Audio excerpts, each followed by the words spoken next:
So, good evening, everybody. I'm Dr. Khalil, and with me we have Dr. Shubham Chaudhary, who has recently cleared the FMG exam. Shubham, बहुत बहुत शुभकामनाएं और बहुत बहुत मुबारक आपको। और काफी अच्छा लगा आपका रिजल्ट देख के। आप कैसा फील हो रहा है शुभम? बहुत खुशी हुई सर। शुभम, कहाँ से, कौन सी यूनिवर्सिटी से हो आप? सर मैं Kazakh national medical university Almaty Kazakhstan से हूँ सर। कजाक से। एंड शुभम, कैसा था सफर ये आपका? आसान था या फिर मुश्किल था? सफर एक्चुअली सर आसान तो बिल्कुल नहीं था, क्योंकि सर मेरी 2020 में कंप्लीट हुई थी सर एमबीबीएस। उस टाइम पे सर बिल्कुल तैयारी स्टार्ट नहीं की थी एग्जाम की, ऑनेस्टली से सर। उसके बाद सर अगस्त वाला अटेम्प्ट में दे नहीं पाया था। दिसंबर वाला अटेम्प्ट मेरा फर्स्ट अटेम्प्ट था सर। अच्छा। तो सर स्टार्टिंग में आते हैं सर, कोई पता नहीं होता कि कैसे करना है कैसे नहीं करना, सब कुछ एकदम न्यू होता है सब कुछ सर। तो गाइडेंस भी नहीं था। आप एक बार आए थे हमारे कॉलेज में, मेरे को याद है। थोड़ा सा मतलब ये था, टीचर का गाइडेंस था, तो लगा कि अब शुरू करना है शुरू से, तो मेहनत लगेगी, पर मेहनत करनी पड़ेगी। वो अटेम्प्ट से एक तरीके से बिल्कुल तैयार नहीं था, क्योंकि वो टाइम भी इतना नहीं था। अगस्त में अब आए थे, तो सर जितना अपन कर सकते थे सर उतना ट्राई किया था सर। ओके। शुभम, कहाँ से हो आप इंडिया सर में? मैं राजस्थान से हूँ सर। राजस्थान में कहाँ से? भरतपुर से। अच्छा। और शुभम, आपको 2020 में आप ग्रेजुएट हुए। I think you had at least few attempts done. आपके प्रीवियस अटेम्प्ट में और इस बार रिजल्ट जब आपने हासिल किया, ऐसा क्या चेंज आपने किया अपनी पढ़ाई के तरीके में? क्योंकि कई सारे बच्चे मैं देखता हूँ कि 140 में 145 में आके रुक जाते हैं।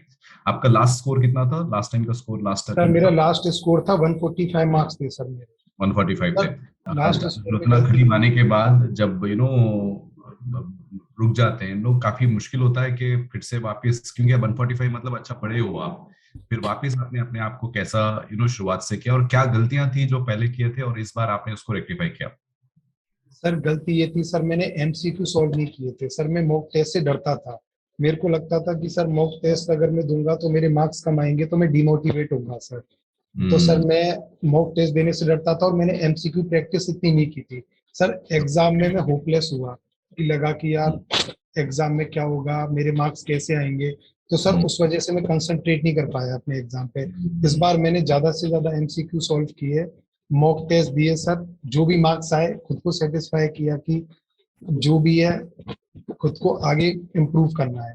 तो बेसिकली लॉट ऑफ एग्जाम्स और लॉट ऑफ एग्जाम प्रैक्टिस आपने किया था, क्वेश्चन प्रैक्टिस किया था इस अटेम्प्ट में कंपेयर टू लास्ट अटेम्प्ट्स। तो प्रीवियस अटेम्प्ट्स इस बार आपने मॉक टेस्ट को, ग्रैंड टेस्ट को इग्नोर नहीं किया। इस बार आपने regularly without worrying about results आपने you went on forward with that. That's a good thing. ये इंपॉर्टेंट होता है कि आप थियरी और एमसीक्यूज को साथ में लेके चले। थियरी, एमसीक्यूज, साथ में रिविजन, ये तीन पार्ट्स को भी आप इक्वली एम्फसाइज करें अपने प्रिपरेशन में। एंड शुभम, आपकी तैयारी यूनिवर्सिटी में कैसी थी? आपने तैयारी की थी या इंडिया आने के बाद आपने स्टार्ट किया था? सर मैंने इंडिया आने के बाद स्टार्ट किया था सर। ऑनेस्टली से वहां तक बिल्कुल भी तैयारी नहीं थी, वहां तक बिल्कुल सीरियस नहीं थे सर एग्जाम को लेके। क्या क्या बेहतर समझते हो? कई सारे बच्चे अभी भी यूनिवर्सिटी में हैं, क्या बेहतर समझते हो कि इंडिया में आने बाद शुरू करना है? कई सारे सीनियर बोलते हैं कि लास्ट पूरा यहाँ पे तो मस्ती कर लो, अभी इंडिया जाएंगे तो 6 महीने में बैठेंगे तो हो जाएगा। आपका क्या ओपिनियन है इस पर? सर बिल्कुल सर, ये चीज गलत है सर, क्योंकि उसके बाद सर मेरे को प्रॉब्लम फेस हुई। अगर मैं उस टाइम पे पढ़ाई शुरू कर देता तो शायद मेरे को इतने अटेम्प्ट ना लगते। आप यूनिवर्सिटी पे क्यों पढ़ाई नहीं करते थे? यूनिवर्सिटी के टाइम पे क्या दिक्कत होती थी आप लोग को? क्यों सर पढ़ाई नहीं जैसे आपने करते बोला थे सीनियर यूनिवर्सिटी? बोलते थे कि अभी मस्ती करो फिर ट्राई करना सर। वो यूनिवर्सिटी पे थोड़ा सा ये था कि फिर ये कॉलेज लाइफ है, बार बार नहीं मिलनी। ओके। लेकिन 1-2 घंटा अगर पढ़ लेंगे तो डोंट यू थिंक जल्दी भी हो जाएगा, आसानी से भी हो जाएगा? ये सर और ऑब्वियस सर, 1-2 घंटा नहीं सर, उस टाइम पे थोड़ा भी टाइम निकालते ना सर, एटलीस्ट एक एक सब्जेक्ट भी अगर अपन कवर करते टाइम से, तो सर फिर काफी प्रॉफिट मिलता है। तो it is an important advice, I think सारे जूनियर्स जो सुन रहे हैं, कि आप लोग पढ़ा कॉलेज लाइफ के साथ साथ ये बैलेंस करना है कि भाई 1-2 घंटे at least on a daily basis अगर आप पढ़ लेंगे, ज्यादा टाइम नहीं, 2 घंटे भी अगर रेगुलर पढ़ाई होगी आपके अंडर ग्रेजुएशन ईयर्स में, तो आने के बाद इतना टाइम नहीं लगेगा और फास्ट रिजल्ट्स भी आएगा। एंड शुभम, आपकी जर्नी डॉक्टर बनने का जो पूरा सफर था, आपका पर्सनल था या फिर पेरेंट्स का प्रेशर था या फिर आपने चॉइस किया था इसको? सर स्टार्टिंग में सर ये मेरे पेरेंट्स का डिसीजन था। जब मैं 11th में था तो मेरे पेरेंट्स का डिसीजन था कि डॉक्टर बनना है सर। उसके बाद नीट का एग्जाम दिया सर, उसमें इतना अच्छा रेस्पॉन्स नहीं मिला सर। उसके बाद पेरेंट्स ने डिसाइड किया कि एमबीबीएस करनी है तो डोनेशन से कर लेते हैं या फिर बाहर जाना चाहिए।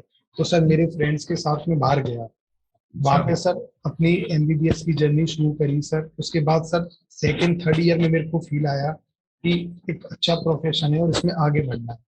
हम्म, तो उसके बाद सर मैंने फिर पेरेंट्स के सपने को अपना सपना बना के कंटिन्यू किया। काफी काफी अच्छा लगा आज आज उस सपने को आपने पूरा किया, राइट। आप इंडिया में लाइसेंस्ड ग्रेजुएट लाइसेंस डॉक्टर बन के आप है। और आपकी अराइज के साथ जर्नी कैसा शुरू हुई, अराइज सर के बारे में आपने कैसा जाना और आपका एक्सपीरियंस कैसा था, अलग अलग टीचर से आपने इंटरेक्ट किया होगा अपने ड्यूरेशन में, लाइक आपको क्या अच्छी चीज लगी अराइज के बारे में और आपको कैसा पता चला अराइज के बारे में? सर अराइज के बारे में सर मेरा दिसंबर का टाइम था। मेरा एक फ्रेंड है विकास सर, हम्म। उससे मेरी बात हुई, वो पास हो गया था जून वाले अटेम्प्ट में सर। तो सर हम्म। उसने मैंने उससे गाइडेंस ली कि कैसे किया क्या जो भी है सर। उसने मेरे को बताया कि अराइज कोचिंग ज्वाइन की थी उसने, काफी अच्छे अराइज में टीचर है, उनकी गाइडेंस से उसको काफी हेल्प मिली। तो सर हम्म। मैंने फिर अराइज की टीएनडी ज्वाइन करी सर, टीएनडी बैच। तो सर मेरे को प्रॉपर गाइडेंस मिली सर उसके थ्रू, और सर उससे मेरे को काफी हेल्पफुल मिली सर। उससे पहले मेरे 127 मार्क्स थे जो जून वाला अटेम्प्ट था मेरा। सर हम्म। मेरे मार्क्स में इंप्रूवमेंट हुआ, मेरे 145 मार्क्स आए सर नाइस। दिसंबर वाले अटेम्प्ट में। और इस अटेम्प्ट में सर 163 मार्क्स आए। Nice, in a difficult exam 163 आप स्कोर करना, it's a good good score Shubham. And आप तैयारी कैसा लिखते थे एग्जाम, टेस्ट एंड डिस्कशन का आपका अप्रोच कैसा रहता था? आप सब्जेक्ट पूरा रिवाइज करके सर आते थे एग्जाम पे या सर फिर डिस्कशन के बाद आप सर पढ़ते सबसे थे? अच्छा पार्ट था सर अराइज टीएनडी डिस्कशन का सर, क्योंकि उसमें एक प्रॉपर टेस्ट आप देते थे, तो एक एमसीक्यू प्रैक्टिस भी होती थी सर। उसके हम्म। बाद उसका डिस्कशन होता था सर, उससे कॉन्सेप्ट क्लियर होते थे सर। जैसे मिनिमम 100 क्वेश्चन भी हमें पर सब्जेक्ट में मिलते थे, तो सर उनके डिस्कशन होते थे, 100 टॉपिक्स तो वो क्लियर हो गए। उसके हम्म। बाद सर इम्पोर्टेंट सब्जेक्ट का रिवीजन होता था उसमें। जैसे सर लास्ट टाइम पे प्रॉब्लम आती है रिवीजन करने में, तो सही सर बात। उससे रिवीजन में प्रॉब्लम एकदम हमारा एक दिन में सब्जेक्ट कवर हो जाता था। उससे हम्म। सर बहुत हेल्प मिलती थी कि कोई सब्जेक्ट, और सर फिर मोटिवेशन हम्म। आपकी सर, आपकी मोटिवेशन तो सर आई थिंक तो सारे। बहुत मोटिवेट किया सर एकदम। मतलब ऐसा था कि डिप्रेशन इतना ज्यादा था कि हेल्थ इश्यू होने लग गए थे सर, हम्म, एंजाइटी, फिर सर कैसा बैलेंस किया अपने आप को? 4 अटेम्प्ट्स हो सर गया, एंजाइटी, पेरेंट्स ने बहुत सेल्फ सपोर्ट डाउट किया। भी आ जाता है। एक दो अटेम्प्ट के बाद सेल्फ डाउट भी आने लगता है। फिर आई मीन आपने क्या चीज से अपने आप को मोटिवेट रखा, क्या चीज से अपने अपना जहन फोकस रखा कि भी गोल को अचीव करना है and not getting worried into कि भी परेशान हो रहे हो, क्विट करने का सोच आ रही है, तो आपका थॉट प्रोसेस आपने कैसा पॉजिटिव मेंटेन किया? सर सीरियसली बोलूँ तो सर इतना एंजाइटी हो गई थी ना, सुसाइडल थॉट्स आने लग गए थे सर, मैं आपको सच कहूँ। हम्म। एसिडिटी बनती थी सर, मैं डॉक्टरों के पास भटकता था, डॉक्टर के पास जाता था, डॉक्टर बोलता था एंजाइटी है। हम्म। एंजाइटी की वजह से इतने हेल्थ इशू हो गए थे सर, वेट कम हो गया था 20 kg। उसके बाद सर मेरे को ये था कि पेरेंट्स ने काफी सपोर्ट किया, पापा मम्मी ने, की कुछ नहीं, जो भी होगा अच्छा होगा। ये था कि कुछ भी हो, चाहे कितनी भी एंजाइटी हो, बस अपनी मेहनत करनी है। एक टीचर नहीं, सर मेरे सजेस्ट करता है ना जब सर, उससे बहुत फर्क पड़ता है। तो सर हम्म, आपने, नादीम सर ने बहुत सपोर्ट किया, एकदम समझाया कि मंजिल पाई नहीं है बट मंजिल जरूर पाओगे एक दिन, मेहनत करना मत छोड़ो बस। बहुत बहुत inspiring journey Shubham. With that kind of mindset, आप उस माइंडसेट से फाइट करके, उस एंजाइटी लेवल से फाइट करके आप आए हो और you can achieve success. I think many of the students क्या होता है कि भी एक ग्लूमी माइंडसेट में चले जाते हैं, बिकॉज अकेली तैयारी होती है, खामोश तरीके से बैठ के आपको घंटों पढ़ना होता है, तो एक एक नेगेटिविटी क्रीपिंग करती है। बट मेहनत करते जाएंगे, और अभी वो इश्यूज अभी आपके कम हो गए सक्सेस के बाद या फिर अभी भी सर वैसी है? बिल्कुल सर, वेट बढ़ गया सर 20 kg दोबारा से। नाइस। और वो एंग्जाइटी और वो स्ट्रेस सर लेवल एंजाइटी गायब हो और गई सर, एकदम थॉट्स एसिडिटी सही हो गई। सब सही हो गया, तो basically it is just exam preparation जो था आपको। सर एग्जाम का एंड ही था सर, एग्जाम का ही था। ऐसा फील आता था कि मेरे को तो ये प्रॉब्लम हो गई, ये सीरियस है। बट सर लगता था कि एग्जाम अगर हो जाएगा ना तो ये चीजें सॉल्व हो जाएंगी, ये सब मन ठीक। में विश्वास था सर। तो आपने मेहनत करना नहीं छोड़ा और साथ में फाइट किया इन सब चीजों से। तो आते रहेंगे ये फेजेस, आते रहेंगे, हम इन फेजेस में से जैसा निकलते रहेंगे, जितना जल्दी निकलेंगे, अपने नेगेटिव थॉट्स आएंगे, वरी रहेगा, एंग्जाइटी रहेगा, लेकिन हमें कोशिश करना चाहिए कि इस फेज से हम जल्द से जल्द वापस सर निकले। नेगेटिव थॉट्स आते थे, जैसे मैं पढ़ने बैठता था ना तो ये लगता था कि एक फेज बोलता था मन का कि यार नहीं हुआ तो क्या होगा। फिर लगता था कि यार मैं पढ़ रहा हूँ, मैं इतनी मेहनत कर रहा हूँ, मेरा नहीं हुआ तो क्या होगा। बट फिर एक मन बोलता था कि यार तू पढ़, जो भी होगा अच्छा होगा, क्या पता मेहनत करे और उसका फल मिले। फिर पेरेंट्स भी बोलते थे कि तू पढ़, मेहनत करना मत छोड़, जो भी होगा हम मिलके साथ सहेंगे। बस मेहनत करते रहना है, और तो देर है, but definitely you will come out of that phase, और एक बार सक्सेस आएगा तो सारी चीजें ठीक हो जाएंगे लॉन्ग रन में। अभी मैटर नहीं करता है कि वेदर आपने एक अटेम्प्ट में किया है या 3 अटेम्प्ट में किया है, इट डजंट मैटर कि अभी रिजल्ट है, सक्सेसफुल डॉक्टर है, और आगे बहुत सारी लाइफ में सक्सेस आएंगे। तो ये फेज से निकलना, अपने नेगेटिव थॉट्स को कम करना, और नेगेटिव थॉट्स को कम करने का आई थिंक मेन चीज होता है कि अगर आप जैसा पढ़ते रहोगे तो उतना बेटर फील करते रहोगे। उसका सोल्यूशन भी पढ़ाई में है। तो जितना आपका स्ट्रेस लेवल बढ़ते जाएगा, जितना अगर आप पढ़ाई से दूर होते रहेंगे, उतनी नेगेटिविटी बढ़ेगी, उतना स्ट्रेस बढ़ेगा, और जितना आप पढ़ाई पढ़ते रहोगे तो जितना आप सक्सेसफुल टेस्ट करोगे, स्मॉल सब्जेक्ट वाइज एग्जाम्स करोगे, तो ऑब्वियसली कॉन्फिडेंस बूस्टिंग आएगा। आपके टेस्ट एंड डिस्कशन में सब्जेक्ट वाइज रिजल्ट्स कैसे आते थे? Were you able to score sir 50% मेरे वहां? पिछले दिसंबर वाले अटेम्प्ट में सर 50% से कम आते थे सर स्कोर। तो सर मैं डिसअपॉइंट होता था सर उस चीज को लेके। तभी फिर मैं डरता था सर मॉक देने से कि मैं मॉक दूंगा मेरे नंबर कम आएंगे। तो मैं उसको एकदम ऐसे लेता था कि मैं एग्जाम दे रहा हूँ, फिर मेरा एग्जाम में भी ऐसे ही मार्क्स आएंगे। पर सर आपने एक बार मेरे को बोला भी था, मैंने आपसे बोला था सर मेरे इतने नंबर आ रहे हैं, तो आपने बोला था ये तो जस्ट एक प्रैक्टिस है, असली मतलब असली एग्जाम में आना है, ये तो बस एक तुम्हारी प्रैक्टिस है कि तुम्हें कैसे, तुम कितने तैयार हो उस चीज के लिए। सर फिर अब जो मैं टेस्ट एंड डिस्कशन टेस्ट देता था उसमें मेरे 50% से ऊपर थे, 60, 65, 70% मार्क्स आते थे सर हर टेस्ट में। मॉक में भी 50 से ऊपर थे सारे मॉक में सर। एग्जाम कैसा था शुभम? आई मीन बहुत कम परसेंटेज, 10% का रिजल्ट आया इस बार, शॉकिंग रिजल्ट था। कई बार कई रिपीट स्टूडेंट्स भी पढ़ रहे थे, कई लोगों के 140 पे थे, और रिपीटेडली रिजल्ट्स हम जितना एक्सपेक्टेशंस कर रहे थे nation wide, we didn't get that kind of results throughout. कि ऐसी क्या दिक्कत लगी आपको, या फिर एग्जाम में क्या चेंज दिखा आपको compare to your previous attempts? Sir exam sir second part easy, second part sir normal था। जो हर बार आपके वो क्लिनिकल बेस्ड क्वेश्चन आते हैं कंसेप्ट वाइज था सर। अगर आपके कंसेप्ट क्लियर है सर तो आप सॉल्व कर सकते हो पेपर सर। जो भी सेकंड पेपर था सर, फर्स्ट पार्ट थोड़ा ट्रिकी बोल सकते हैं, उसमें ऑप्शन कंफ्यूजिंग थे सर। जो भी आपका क्वेश्चन नॉर्मल वे में दिया था, बट उसके ऑप्शन इस टाइप से कंफ्यूजिंग थे कि आपको लगेगा कि ये भी आंसर है। Second part sir normal, second part में स्कोरिंग था सर, सेकंड पार्ट में ही मैंने स्कोर किया जो भी और था। क्वेश्चंस वन लाइनर थे क्वेश्चंस शुभम, या सर फिर क्लिनिकल बेस्ड थे sir question, almost clinical based थे, सारे इमेजेस इस बार कम थी। Question? Do you think one liner help करेगा? अगर एक वन लाइनर के सर वन लाइनर पे है सर, मेन कॉन्सेप्ट हेल्प करेगा। अगर आप सर आपके कॉन्सेप्ट क्लियर है ना, तो sir you can definitely crack this exam. Sir कुछ बच्चे सोचते हैं सर वन लाइनर कर लें, बुक कर लें सर उससे क्लियर हो जाएगा, सर एक्चुअली कंसेप्ट तो चाहिए। सर वो प्रीवियस ईयर क्वेश्चन भी सेम रिपीट करते थे, इस बार सर वो भी उन्होंने टॉपिक वही रखा, बट क्वेश्चन फ्रेम करने का तरीका थोड़ा इस बार अलग था। कॉन्सेप्ट समझ के, पूरा टॉपिक या समझ सर के कॉन्सेप्ट अगर सर क्लियर है तो सर आप इजीली सॉल्व कर सकते हो सर पेपर।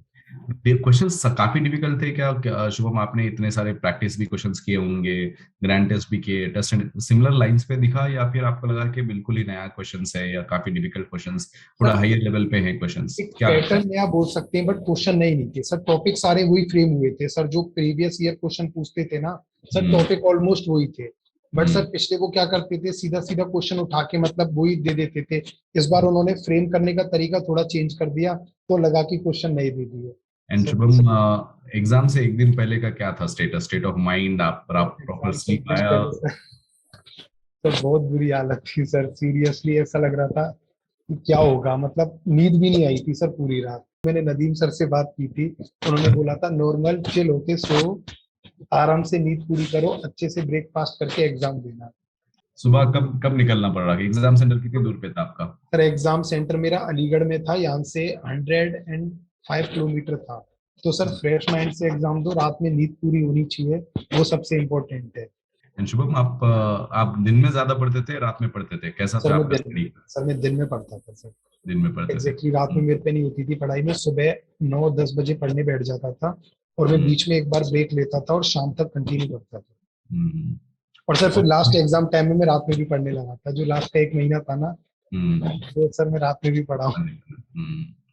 एंड रिविजन्स कैसा करते थे? जैसा मेजर सब्जेक्ट्स है, एसपीएम है, ओबीजी है, इनको आपने कैसे हैंडल किया? जो मेजर स्कोरिंग सब्जेक्ट्स है, इनको आप, ओबीजी का क्या था आपका प्लान ऑफ स्टडी? सर ओबीजी का मैंने रिवीजन किया था सर, उसके बाद मैंने टीएनडी के आपका जो रैपिड रिवीजन प्लान था उसमें टेस्ट एंड डिस्कशन ज्वाइन किया था। उसके बाद मैंने रैपिड रिवीजन में किया था एक बार, उससे सर कॉन्सेप्ट क्लियर हो गए थे मेरे। फिर मैंने फास्ट उसके एमसीक्यू सॉल्व किए थे फास्ट ट्रैक रिवीजन सर, क्योंकि एक क्वेश्चन अपन सॉल्व कर रहे हैं उसमें हमारी गलतियां पता लगती थी कि हम क्वेश्चन कर रहे हैं उसमें हम गलती कहाँ कर रहे हैं, फिर उसका एक्सप्लेनेशन एंड रिव्यू सर उससे काफी बहुत हेल्पफुल था सर, बहुत ज्यादा। नाइस। एंड शुभम, क्या प्लान्स है आगे के? लाइक तैयारी करना शुरू कर रहे हो नीट पीजी के लिए, या बिल्कुल फिर सर, अभी आगे फ्यूचर अभी अभी तो सर आधी मंजिल पाई है सर, आधी बची है, अभी तो नीट पीजी और निकालना है सर। कामयाबी मिले आपको? काफी खुशी हुई शुभम आपकी जर्नी देख के, और स्पेशली आप जिस तरह से फाइट करे इन सिचुएशंस में कि भाई आपने नो नेगेटिविटी पे सकम नहीं किया, अपनी एंजाइटी लेवल्स को अनकंट्रोलेबल नहीं किया, आपने उससे बाहर निकला, एंड घर के फैमिली के ड्रीम्स को आपने अचीव किया, तो काफी अच्छा। अब रियली आगे रियली बढ़ गया। हम लोग सब खुश हैं आपके सक्सेस से, एंड और कामयाबी और खुशियां मिले आपको। घर में सबको बधाइयां, और सबको रिगार्ड्स देना, एंड और फ्यूचर में सारे पॉजिटिव एपिसोड्स पे डेफिनेटली मैसेज करना। विल बी हैप्पी टू सी कि शुभम आगे क्या क्या स्टेप्स ले रहे हैं, कहाँ पे इंटर्नशिप कर रहे हैं, कहाँ पे पीजी का सिलेक्शन कर रहे हैं, कहाँ पे हॉस्पिटल ओपन कर रहे हैं। बिल्कुल सर आपकी गाइडेंस में रहूंगा सर विल बी हमेशा। आशीर्वाद सर, टीचर कामनाएं का ऑलवेज आशीर्वाद। आपके साथ, और बहुत बहुत खुशी हुई शुभम। एंड आई थिंक ये जर्नी आपकी काफी डॉक्टर्स को इंस्पायर करेगी जो तैयारी कर रहे हैं, और जूनियर्स को भी गाइड करेगा कि it should not delay the preparation very late तक, और वहां पे ही शुरू करके आए। और जो भी बंदे जो 140s में रुके हुए हैं, they will definitely take it in a positive way, कि जब आप मेहनत करके कुछ नहीं पढ़े थे, आप बोल रहे थे कि यूनिवर्सिटी में कुछ नहीं पढ़े थे, आप यहाँ पे आने बाद ही सीरियसली स्टार्ट किए थे, जब आप फाइट करके आप इसको हासिल कर लिए, तो I think many of the other students who got into 140s and stuck nearby, they'll take it as a positive inspiration and come out of this soon. All the best Shubham, and very happy and proud sir मैं that एक message देना चाहूंगा sir अपने juniors को sir, definitely कि 140 हो या 130 हो, गिव अप नहीं करना सर, क्योंकि एक तुम्हें लगेगा कि यार मेरा होगा नहीं होगा, नेगेटिव फेज भी आएगा, पॉजिटिव थिंकिंग भी आएगी माइंड में, बट तुम्हें ये सोचना है कि मैं कर लूंगा। अगर तुमने अपने मन अंदर ये ला दिया ना कि तुम कर लोगे, तो तुम डेफिनेटली कर लोगे। अगर तुम ये सोच गए कि यार मेरे तो 145 है, क्या पता अगली बार भी 149 आ जाए, बट ये मत सोचो कि 149 आ जाए, क्या पता अगली बार 200 आ जाए। कि बिलीव करो कि अच्छी चीजें होगी, और मेहनत करते रहो definitely. Okay, that's a good suggestion Shubham. Okay, and thank you so much, आपने टाइम निकाला, एंड आई होप और आपको और खुशियां और कामयाबी मिले। घर में सबको भी अपना रिगार्ड्स देना, and God bless you Shubham. Okay, take care, definitely sir, all the best. आपके साथ आगे की जर्नी सर।